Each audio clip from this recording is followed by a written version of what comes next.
ಯುಗಾದಿ ಹಬ್ಬದ ಸಂಭ್ರಮದಲ್ಲಿರುವ ರಾಜ್ಯದ ಜನರಿಗೆ ಕರೆಂಟ್ ಶಾಕ್ ತಟ್ಟಲಿದೆ.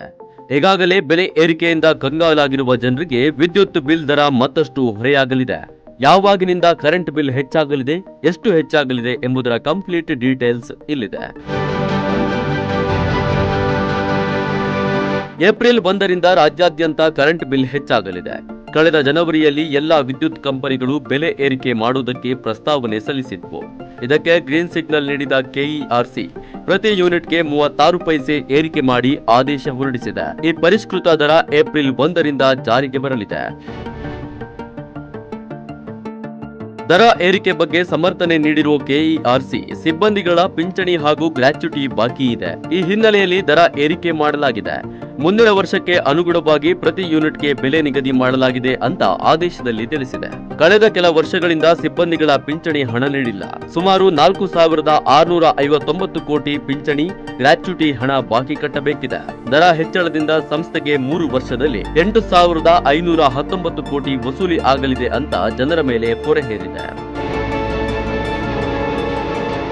ಹಾಗಾದ್ರೆ 3 ವರ್ಷದಲ್ಲಿ ಏರಿಕೆ ಆಗ್ತಾ ಇರುವ ದರ ಎಷ್ಟು ಅನ್ನೋದನ್ನ ನೋಡೋದಾದ್ರೆ 2025-26ರ ಸಾಲಿನಲ್ಲಿ ಪ್ರತಿ ಯೂನಿಟ್ಗೆ 36 ಪೈಸೆ, 2026-27ನೇ ಸಾಲಿನಲ್ಲಿ ಪ್ರತಿ ಯೂನಿಟ್ಗೆ 35 ಪೈಸೆ, 2027-28ನೇ ಸಾಲಿನಲ್ಲಿ ಪ್ರತಿ ಯೂನಿಟ್ಗೆ 34 ಪೈಸೆ ದರ ಏರಿಕೆ ಆಗಲಿದೆ.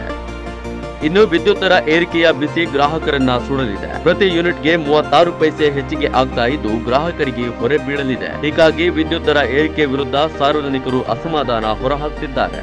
ಇಲ್ಲ ಮೇಡಮ್, ಫ್ರೀ ಆಗಿ ಅಂದ್ರೆ ಕೊಡ್ತಾ ಇದಾರಲ್ಲ. ಆಲ್ರೆಡಿ ಒಂದು ವರ್ಷ 8 ತಿಂಗಳು ಕೊಟ್ಟಿದಾರಲ್ಲ. ಮುಂದೇನು ಕೊಡ್ತಾರೆ. ಸಿದ್ದರಾಮಯ್ಯ ಸರ್ಕಾರದಿಂದ ಜನರಿಗೆ ಏನು ಆಶ್ವಾಸನೆ ಕೊಟ್ಟಿದಾರೋ ಅದು ನಡೆಸ್ತಾರೆ.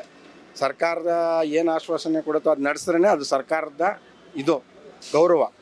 ಅದಕ್ಕೆ ಸರ್ಕಾರನ ನಾವು ಏನು ಮೇಳು ಕೀಳು ಹೇಳಂಗಿಲ್ಲ. ಜನರಿಗೆ ಸಹಕಾರ ಆಗ್ತಾ ಇದೆ, ಬಡ ಜನರಿಗೆ ಸಹಕಾರ ಆಗ್ತಾ ಇದೆ. ತುಂಬ ಕಷ್ಟ ಇದೆ. ಶ್ರೀಮಂತರಾಗ್ತಾ ಇದ್ದಾರೆ, ಬಡವ್ರು ಆಗ್ತಲೇ ಇದ್ದಾರೆ ಅಲ್ವಾ. ಶ್ರೀಮಂತರಾಗ್ತಾರೆ, ಬಡವ್ರು ಆಗ್ತಲೇ ಅವರೇ. ಏನು ಮಾಡೋದು? ಎಷ್ಟೇ ರೈಟ್ ಆಗಲಿ ತಂದು ತಿನ್ನಲೇಬೇಕು. ಉಪವಾಸ ಇರೋಕ್ಕಾಗುತ್ತಾ? ಇಲ್ಲ, ತಂದು ತಿನ್ನಲೇಬೇಕು. ಒಂದು ಕಡೆ ಕೊಡ್ತಾರೆ, ಒಂದು ಕಡೆ ಇಳಿಸ್ತಾರೆ, ಏರಿಸ್ತಾರೆ. ಏನು ಮಾಡೋದು ಹೇಳಿ? ಹಾಲಿನ ರೇಟ್ ಜಾಸ್ತಿ ಆಯಿತು, ನೀರಿನ ರೇಟು ಜಾಸ್ತಿ ಆಗುತ್ತಂತೆ ಹೇಳಿರೋ ನ್ಯೂಸ್ ನೋಡಿದೆ ನಾನು. ಎಲ್ಲ ಜಾಸ್ತಿ ರೇಟ್ ಆಗ್ತೈತೆ. ಯಾವ ಸರ್ಕಾರ ಬಂದರೂ ಇದೇ ಗೋಳೆ. ಇದೆಲ್ಲ ಅದೆಲ್ಲ ಇದು ಯಾವುದು ಬಂದರೂ ಇದೇ ಗೋಳು. ಒಟ್ನಲ್ಲಿ ಈಗಾಗಲೇ ಬೆಲೆ ಏರಿಕೆಯಿಂದಾಗಿ ಜನರು ರೋಸಿ ಹೋಗಿದ್ದು, ಇದರ ನಡುವೆ ಅನಿವಾರ್ಯವಾಗಿ ವಿದ್ಯುತ್ ದರ ಹೆಚ್ಚಳವನ್ನ ಒಪ್ಪಿಕೊಳ್ಳುವಂತಹ ಸಂಕಷ್ಟ ಕರುನಾಡಿನ ಜನಕ್ಕೆ ಎದುರಾಗಿದೆ. ಕ್ಯಾಮರಾ ಪರ್ಸನ್ ಸಾಗರ್ ಜೊತೆ ಮಹೇಶ್, ಅಶ್ವವೇಗ ನ್ಯೂಸ್, ಬೆಂಗಳೂರು.